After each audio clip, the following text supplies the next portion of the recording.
The idea of changing the stories in film in India changing, I can imagine in 10 years it's going to be even bigger, because for the longest time, and I mean, Bollywood is always synonymous with musicals. They're not all musicals, but it plays a big role. But they're always about hope. There's always this idea of hope. And French cinema and American cinema really changed when it was no longer about hope. That's right. About despair. That's right. Well, I think, you know, it's a country which is strange because, I mean, for example, a lot of people like me, and there's a huge population of us, who have grown up in big cities like Mumbai and Chennai and Delhi and Calcutta, our entire education is in English. So English becomes our first language, and we think in English. And for many, English is the only language. Yes, that is also true. But what happens is, for someone like me, I have strong influences on me which are Indian.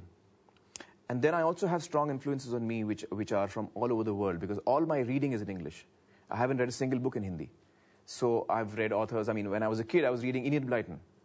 So, you know, right from a small age, you have influences which are so diverse. So someone like me, by the time I'm 18 or so, and I'm getting into a field which is cinema, there are so many influences on me, and I'm not purely Indian in that sense. You know, and so there are a lot of people like me who are, you know, who have grown up with a lot of influences on them. And so what we come out with is not necessarily purely Indian, if you know what I mean. What did you think then? Because for a lot of people, I was lucky enough to grow up in a neighborhood that was very diverse, and there was a large Indian and Pakistani population, and there are those places in Canada. But for many people, their understanding of Indian culture is Slumdog Millionaire, and that really. Yeah. What did you think of that? Well, I thought the film.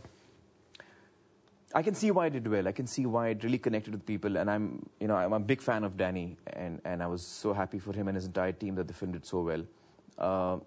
I think for someone like me who has lived all his life in India, it didn't ring true on a lot of levels. You know, the fact is that I have strong points of reference. Being an Indian, I have strong points of reference. So when cops in the police station speak in English, it doesn't seem correct to me. Or when the slum kid speaks in English and in a British accent, you know, it kind of jars, you know. But I can see... 50 years ago, maybe that would have happened, right? The British accent.